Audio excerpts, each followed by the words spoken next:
안녕하세요. 차트를 볼 줄 아는 남자 차블람입니다. 오늘은 4월 1일 공유드렸던 관점 브리핑과 또 불안정한 시장에서 어떻게 대응하고 있는지 보여드리려고 하는데요. 그러면 지금 바로 4월 3일 차블람의 비트코인 브리핑 시작하겠습니다.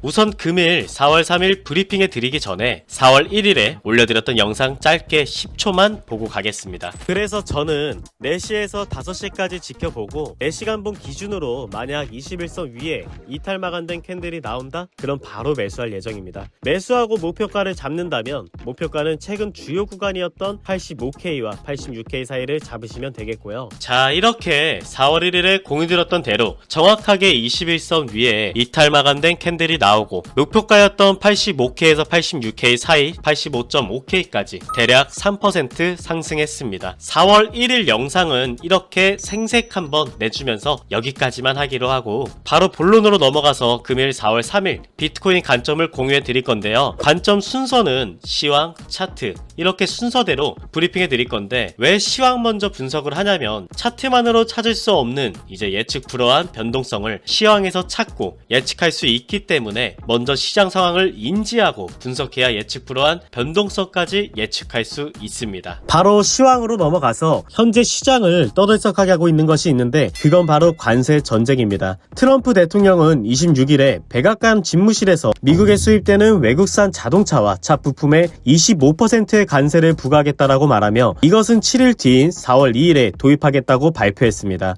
그런데 바로 도입하면 되는데 왜 일주일 뒤인 4월 2일에 도입하겠다고 했을까요? 그 이유는 미국이 원하는 목적이 있기 때문에 협상 가능 시기를 열어둔 겁니다. 현재 미국은 트럼프 당선 이후 모든 것을 독주를 하고 싶어 하고 있는데 독주라면 경제적 독립 혹은 모든 나라를 휘어잡고 싶어 하는 것을 말씀드린 건데요. 실제로 미국은 현재도 고금리에도 높은 성장률을 보여주면서 이 정도면 뛸만한데 속도 안 낮춰도 괜찮겠다 라는 것을 보여주며 경제적과 지배력이 강하다는 것을 과하게 입증해 나가고 있습니다. 이로 인해서 미국이 젊은 청년이라고 하면 늙은 나라들은 경기 침체 직전 상태까지 몰리게 되었던 거죠. 하지만 다른 선진국들에 비해 비교적 높은 성장률을 유지하고 있는 나라가 있는데 그게 바로 중국입니다. 미국의 예상과 다르게 높은 성장률을 유지하고 있는 중국을 미국은 무너뜨리고 싶어하고 있고 그래서 미국이 물가가 높지 않아도 여전히 높다고 경제가 강하지 않아도 여전히 강하다고 할 수밖에 없죠. 현재 미국은 중국의 성장을 막으려고 하고 있고 그 대안책이 바로 무역 제재를 통해서 중국의 성장을 막든가 유가를 올려 인플레를 재발시켜서 성장을 막으려고 하고 있습니다. 아마도 미국은 강하게 나가면 상대국이 꼬리를 내릴 줄 알았겠지만 유럽연합은 283억 원 달러 상당의 미국산 제품에 대한 보복 관세를 발표했고 캐나다는 200억 달러 이상의 미국산 제품에 대해 25%의 보복 관세를 발표하고 중국은 구체적인 내용은 밝히지 않았지만 단호한 보복을 조치할 것이라고 밝혔습니다. 이미 부끄러울 만큼 시장의 힘을 가시한 미국은 더 이상 물러설 곳도 없고 상대국들이 꼬리 내려주기를 바라면서 아직 난 협상할 마음이 있어 대신 4월 2일까지야 이런 일관성 없는 정책을 하고 있죠. 그러고 3일 백악관 로즈가든에서 열린 행사에서 무역 대상국에 추가로 10% 이상의 부가관세 적용을 발표했습니다. 이에 미국 증시는 모두 폭락하기 시작하며 가상화폐 시장 역시 82,000달러까지 하락하며 당일 고점 대비 7%까지 빠지기도 했죠. 하지만 시장에서는 이번 발표가 각국에 부과된 높은 관세율만큼이나 협상을 염두에 둔 전략일 수도 있다고 분석하며 오히려 지금이 비트코인을 저가 매수할 수 있는 기회다 라고 분석하고 있습니다. 차트적인 부분으로만 봤을 때도 아직 장기 하락 추세선은 살아있고 당일 고점 대비 큰 폭으로 하락하기는 했지만 여전히 최근 등락폭을 벗어나지는 못했는데요. 즉 불안할 정도는 아니다 라고 말씀을 드리고 싶은 겁니다. 그래서 오늘 올라가는 거야 내려가는 거야 궁금하신 분들도 많으실 텐데 바로 4월 3일 차트 대응 전략 브리핑 하겠습니다. 우선 기본적으로 기준을 잡고 움직여야 되는데 지금부터 말씀드리는 기준은 저만의 기준이니 정답은 아니라는 점 인지하시고 시청해 주시길 바랍니다. 우선 저는 4월 2일 어제 저녁 8시 30분경에 85K에 한번 익절을 하고 관망하고 있었지만 85K에 되돌림이 바로 나와주지 않고 상승권에 머물고 있는 것을 체크해 비트코인을 85,000달러에 다시 한번 매수했습니다. 그러고 정확히 86K에 레버리지 투자로 48%의 수익을 챙기고 그러고 다시 한번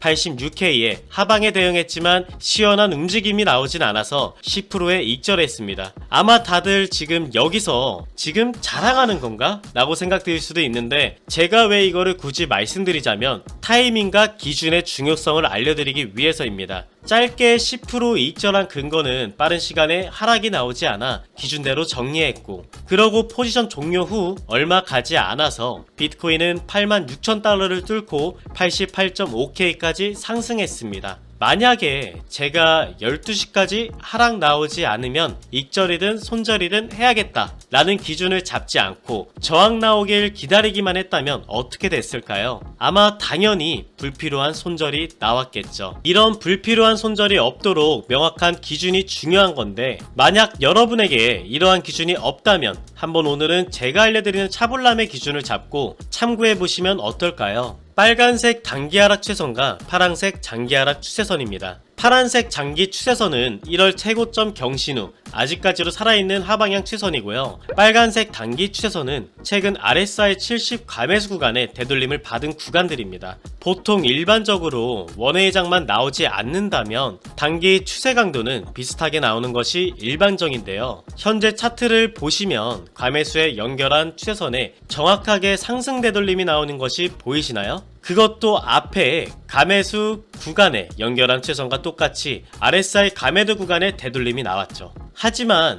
단기 추세선과 장기 추세선의 폭은 절대 좁지 않고 넓습니다. 대략 8만에서 86,000달러까지의 간격이죠. 우리는 이 기준에 예측만 하는 겁니다. 이렇게 말이죠. 이 범위 안에서 등락폭이 나올 것이니 여기서는 매수 혹은 매도, 또 이 범위 안에서 등락폭이 나올 것이니 점점 이렇게 머릿속에 생각만 하고 있는 겁니다. 그러고 이렇게 애매하게 캔들이 기준폭 중앙에 위치해 있는 지금은 단기적인 시그널로만 대응해야 되는데요. 우선 MACD 지표와 20일 이동평균선을 차트에 추가하겠습니다. 15분봉 차트와 4시간봉 차트입니다. 첫 번째로는 15분봉 MACD 지표는 상승을 가리키고 있으며 21선이 지지선 역할을 해주는 듯한 움직임을 보여주고 있습니다. 그러고 두 번째로 4시간봉 현재 MACD 지표는 추세 전환이 되었으며 장시간 21선을 뚫지 못하고 저항받는 모습을 볼 수가 있죠. 오늘 우리는 15분봉과 4시간봉 차트를 대조해 매매할 예정입니다. 4시간봉에서 MACD 지표는 하락을 가리키고 있는데, 만약 단기 15분봉에서 MACD 시그널선이 MACD선 아래로 데드크로스를 만들거나 21선 아래 이탈한다면 바로 하방에 대응할 예정입니다. 최종 목표가는 전저 부근인 82K까지만 잡으면 되겠죠.